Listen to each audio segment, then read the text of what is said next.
Folks, give it up for Mark CORDES. Hey, thank you very much. Keep going for all the acts you've seen up here tonight. Thank you. I am excited to be back here. This is awesome. Although I'm not getting paid for tonight, but that's all right. They did promise me 400 pounds of food. So I appreciate you bringing that out. I know it's a good crowd. I knew we were off for a good show when the very first thing that got an applause was when she said, we have an open bar now. We have a bar. People were all excited about that. Yeah! God bless you. Drink up. Don't drink and drive because there's a lot of cops out there.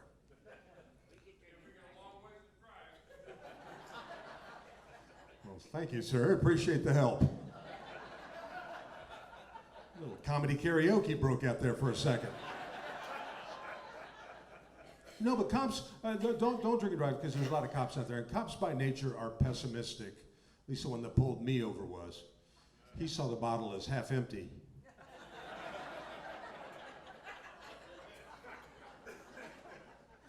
There we go. Wow, what a great day I've had. I woke up today in Rock Springs, Wyoming, and here I am in Arizona. It's great to be back home in Arizona, as always. And we had a little flight delay.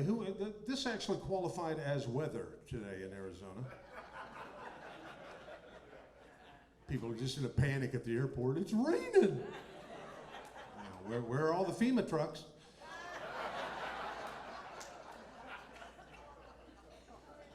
You guys do you stay here in the summertime? That's unbelievable. People don't even know, man, how hot it is. I have buddies of mine call me up. We're coming out to Arizona. We're going to play golf. Coming out in August. Good thinking. Game's not hard enough to play without wearing oven mitts. I asked my buddy, why are you coming out in August? He said, it's cheap. You can't believe the deal we're getting. Come on, find out why that hotel is so cheap. It's like that hotel from The Shining in August. Come on out. They said, it's going to be hot. Should I bring sunscreen? That's going to help. I told them bring dental records.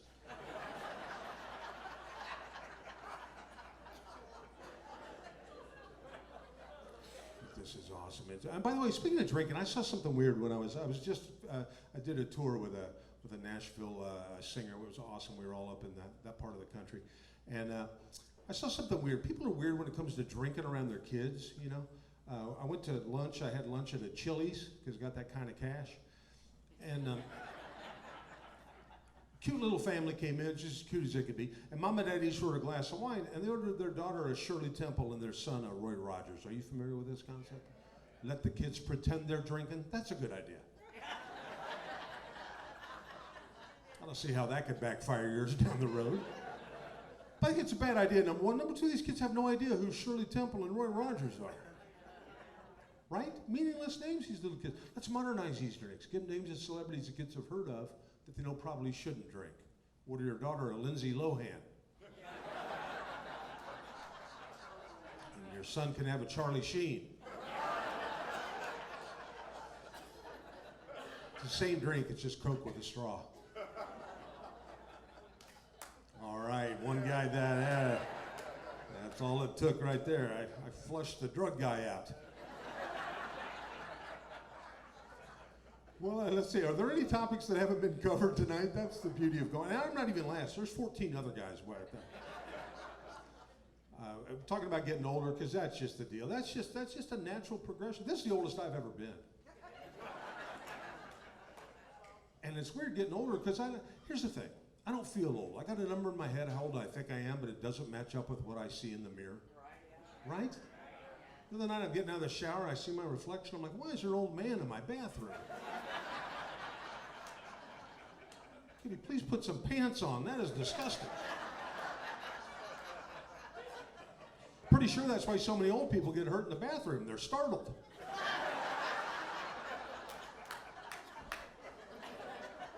Now, Peepaw's got a new hip. And your body changes. That's a sick trick. My whole life I've said I like big boobs, and now I've got a pair.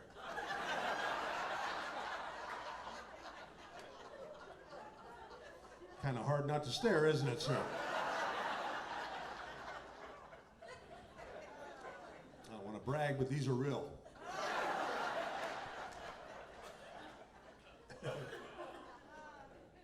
And my hair's falling out. That's actually kind of cool. One less aisle I got to walk down at the store. It's like hair care.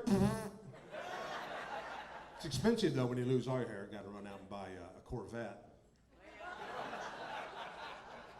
I think we all know a Corvette's just a fiberglass hairpiece. Where are all the bald guys? Raise your hand if you're a proud bald man. There you go. Boom, right in the center. God bless you. I would have seen you in a second. It's like an Easter egg hunt up here. You look good. You know why you lost your hair? Medically proven? Too much testosterone coursing through your veins. Yeah? Yeah? You're too sexy for your hair. I feel sorry for that guy there with a full head of hair. Life has been cruel to you, sir.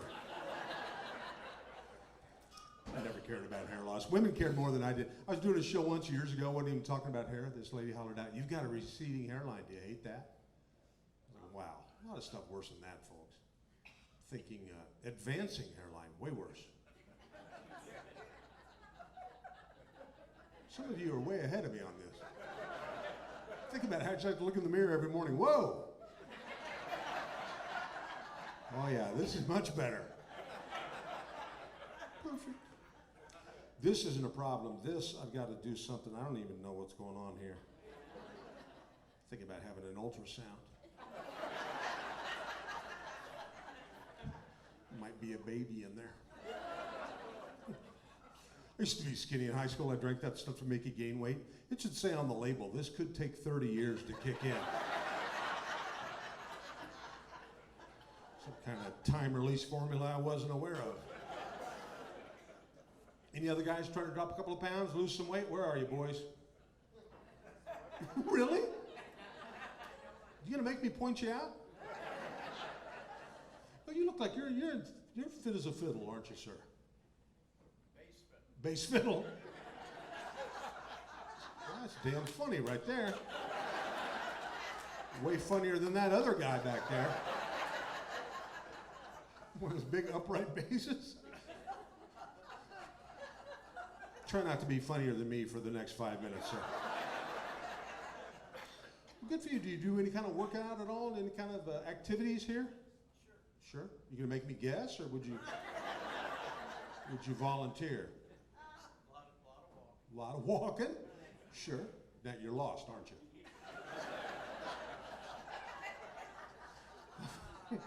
What the hell? How far do you walk? Well, good for you. All at once. You gotta build up. My wife's trying to help me lose weight. She bought me a Fitbit for my birthday. Oh, she was so excited. Look what I bought you. I said, I don't even know what that is. She said, it's fun. It's called a Fitbit. You put it on, it'll count your steps for you. Which, you know, thank God that's going to free up a large part of my day. Don't have to count all my steps like we normally do.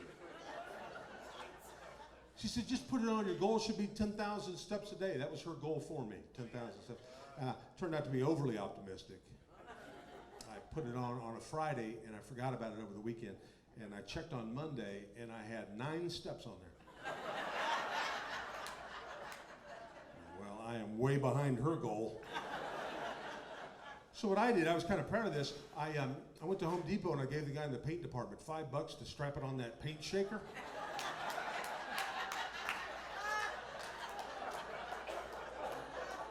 I am good through next March. I don't even know what I weigh. I think that's a guy thing. I weigh somewhere between 197 and 252. Somewhere right in that general area. I put on a pair of pants. If they're tight, I go, oh, geez, these are tight. Better put on my fat pants. Those are tight. I got fatter pants. Fatter and fatter, and eventually I'm comfortable. My wife's out of control. Ladies, let the weight thing go. We're still going to love you. In our bathroom, my wife's got scales, charts, graphs. There's a Ouija board in the corner. One night I heard her say, oh my gosh, I've gained 7 ounces. Well, pee.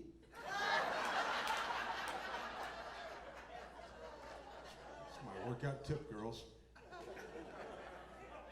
I like junk food, and that's not good, because when I die, I'm going to be cremated, and I'd hate to start a grease fire. He was a good man, but he burned for days. I see the light, thank you. By the way, I'm going to be cremated, and I'll tell you why. If you're not and you're buried in a casket, then somebody after you die has to make the final big decision. You know, do we have an open or closed casket funeral? Tough call.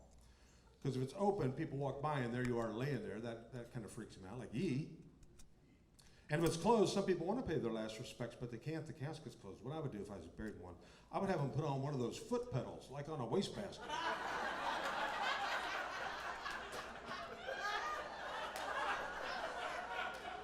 So the people that want to see, you could just step up and...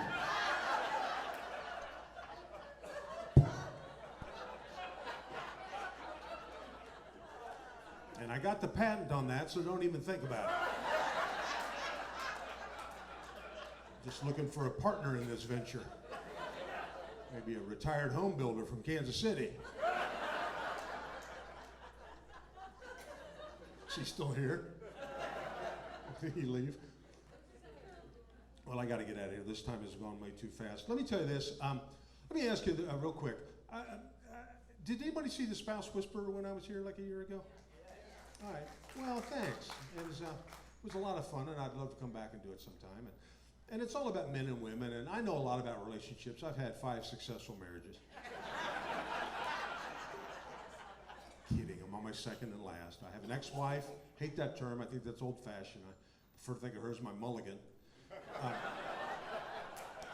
But let me ask the women a question. I want you to be honest. Round of applause, ladies, if you think your man doesn't know, if you think men don't know how to communicate. Round of applause if you believe that. All right, a couple of you. You had to kind of think it over. Well, let me clear this up. We know how to communicate. It's just sometimes it's non-verbally. You just have to know what to look for. I was reading an article. They said if you think your man might be cheating on you, there are 3 things men do to give themselves away. Number 1, they go out and get in shape. They usually walk about 2 miles.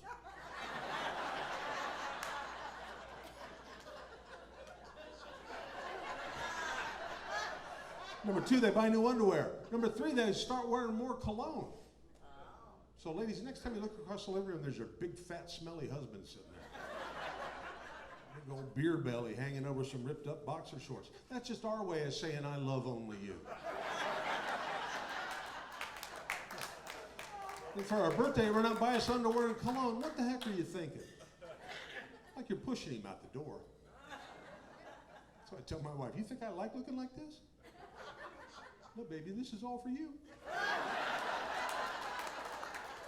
I would never cheat on my wife, though, because I love my house. Hey, you guys have been a lot of fun. I want to leave you with one thing. This is kind of a new thing I came up with. Little piece of advice. Gentlemen, don't ever stop dating your wife. Even if you're married, take her out on a date. Romance her the way you did back in the day, you know? Don't ever stop dating your wife. And ladies, don't ever stop flirting with your husband. I know it's tough. I mean, look at him.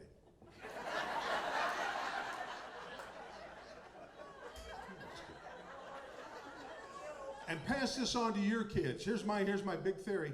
If you raise your kids properly, you get to spoil your grandkids. But if you spoil your kids, you get to raise your grandkids. Thanks for coming out, folks. Good night. Mark Cordes, ladies and gentlemen.